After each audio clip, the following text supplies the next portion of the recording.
ವಟಸಾವಿತ್ರಿ ವ್ರತದಂದು ಆಲದ ಮರದ ಸುತ್ತಲೂ ದಾರವನ್ನು 7 ಬಾರಿ ಸುತ್ತುವುದು ಏಕೆ? ವಟಸಾವಿತ್ರಿ ವ್ರತವು ಹಿಂದೂ ಮಹಿಳೆಯರಿಗೆ ಅತ್ಯಂತ ಪವಿತ್ರವಾದ ದಿನವಾಗಿದೆ. ಈ ದಿನ ಆಲದ ಮರವನ್ನು ಪೂಜಿಸುವುದು ವಿಶೇಷ ಮಹತ್ವವನ್ನು ಹೊಂದಿದೆ. ಏಕೆಂದರೆ ಅಲ್ಲಿ ಬ್ರಹ್ಮ, ವಿಷ್ಣು ಮತ್ತು ಮಹೇಶ್ವರರು ವಾಸಿಸುತ್ತಾರೆ ಎಂದು ನಂಬಲಾಗಿದೆ. ಸಾವಿತ್ರಿಯ ತ್ಯಾಗ ಮತ್ತು ತನ್ನ ಪತಿಯ ಜೀವವನ್ನು ರಕ್ಷಿಸಿದ ಕಥೆಯು ಈ ಪೂಜೆಯೊಂದಿಗೆ ನಿಕಟ ಸಂಬಂಧ ಹೊಂದಿದೆ. ಈ ವ್ರತವು ದೀರ್ಘಾಯುಷ್ಯ ಮತ್ತು ಸುಖಮಯ ದಾಂಪತ್ಯ ಜೀವನಕ್ಕಾಗಿ ಪ್ರಾರ್ಥಿಸುವ ದಿನವಾಗಿದೆ. ಹಿಂದೂ ಧರ್ಮದಲ್ಲಿ ಆಲದ ಮರವನ್ನು ಪೂಜಿಸುವುದು ವಿಶೇಷ ಮಹತ್ವವನ್ನು ಹೊಂದಿದೆ.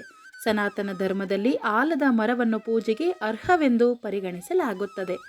ಆದರೆ ವಟಸಾವಿತ್ರಿ ವ್ರತದ ದಿನದಂದು ಅದರ ಪೂಜೆಯನ್ನು ಏಕೆ ವಿಶೇಷವಾಗಿ ಪರಿಗಣಿಸಲಾಗುತ್ತದೆ ಎಂಬ ಎಲ್ಲ ಪ್ರಶ್ನೆಗಳಿಗೆ ಉತ್ತರಗಳು ನಮಗೆ ಹಿಂದೂ ಪುರಾಣಗಳಲ್ಲಿ ಸಿಗುತ್ತವೆ.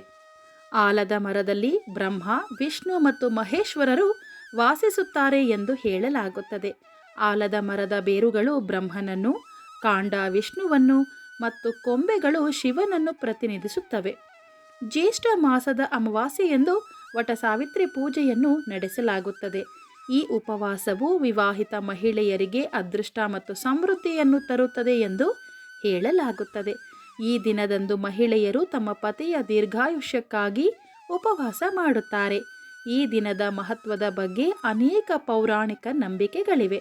ಅವುಗಳಲ್ಲಿ ಒಂದು, ಈ ದಿನದಂದು ಸಾವಿತ್ರಿ ತನ್ನ ತಪಸ್ಸಿನ ಮೂಲಕ ಯಮರಾಜನಿಂದ ತನ್ನ ಪತಿ ಸತ್ಯವಾನನ ಜೀವವನ್ನು ಮರಳಿ ಪಡೆದಳು. ಅಂದಿನಿಂದ ಈ ಉಪವಾಸ ಪ್ರಾರಂಭವಾಯಿತು. ಸಾವಿತ್ರಿಯಂತಹ ಮಹಿಳೆಯರು ತಮ್ಮ ಗಂಡಂದಿರ ದೀರ್ಘಾಯುಷ್ಯಕ್ಕಾಗಿ ಪ್ರಾರ್ಥಿಸುತ್ತಾರೆ. ಸಾವಿತ್ರಿಯಂತೆ ಈ ಉಪವಾಸವನ್ನು ಆಚರಿಸುವುದರಿಂದ ಅವರಿಗೆ ಸಂತೋಷದ ದಾಂಪತ್ಯ ಜೀವನದ ಆಶೀರ್ವಾದ ಸಿಗುತ್ತದೆ ಎಂದು ನಂಬಲಾಗಿದೆ. ಈ ವ್ರತದಲ್ಲಿ ವಿವಾಹಿತ ಮಹಿಳೆಯರು ಸ್ನಾನ ಮಾಡಿ ತಮ್ಮನ್ನು ಅಲಂಕರಿಸಿಕೊಂಡು ಯಾವುದೇ ಆಹಾರ ಅಥವಾ ನೀರನ್ನು ಸೇವಿಸದೆ ಆಲದ ಮರವನ್ನು ಪೂಜಿಸುತ್ತಾರೆ. ಸಾವಿತ್ರಿ ವ್ರತದಂದು ಆಲದ ಮರದ ಕಾಂಡದ ಸುತ್ತಲೂ 7 ಬಾರಿ ಹತ್ತಿ ದಾರವನ್ನು ಕಟ್ಟುವ ಸಂಪ್ರದಾಯವಿದೆ. ಇದನ್ನು ಎಲ್ಲ ಮಹಿಳೆಯರು ಪೂರ್ಣ ನಂಬಿಕೆಯಿಂದ ಅನುಸರಿಸುತ್ತಾರೆ. ಆದರೆ ಅದನ್ನು ಆಲದ ಮರಕ್ಕೆ ಮಾತ್ರ ಏಕೆ ಕಟ್ಟಲಾಗುತ್ತದೆ? ಅದನ್ನು ಕೇವಲ 7 ಬಾರಿ ಮಾತ್ರ ಏಕೆ ಕಟ್ಟಲಾಗುತ್ತದೆ? ಇದರ ಹಿಂದಿನ ಕಾರಣವನ್ನು ತಿಳಿದುಕೊಳ್ಳೋಣ. ವಾಸ್ತವವಾಗಿ ಆಲದ ಮರದ ಸುತ್ತಲೂ 7 ಬಾರಿ ಹಸಿ ದಾರವನ್ನು ಸುತ್ತುವುದರಿಂದ ಗಂಡ ಮತ್ತು ಹೆಂಡತಿಯ ಸಂಬಂಧವು 7 ಜನ್ಮಗಳವರೆಗೆ ಪರಸ್ಪರ ಬಂಧಿಸಲ್ಪಡುತ್ತದೆ ಎಂದು ನಂಬಲಾಗಿದೆ. ಅವಳ ಪತಿಗೆ ಆಗಬಹುದಾದ ತೊಂದರೆಗಳು ದೂರವಾಗುತ್ತವೆ. ಈ ಉಪವಾಸವು ಸತ್ಯವಾನ್ ಸಾವಿತ್ರಿಯ ಕಥೆಗೆ ಸಂಬಂಧಿಸಿದೆ. ಸರ್ವಂ ಶ್ರೀಕೃಷ್ಣಾರ್ಪಣಮಸ್ತು.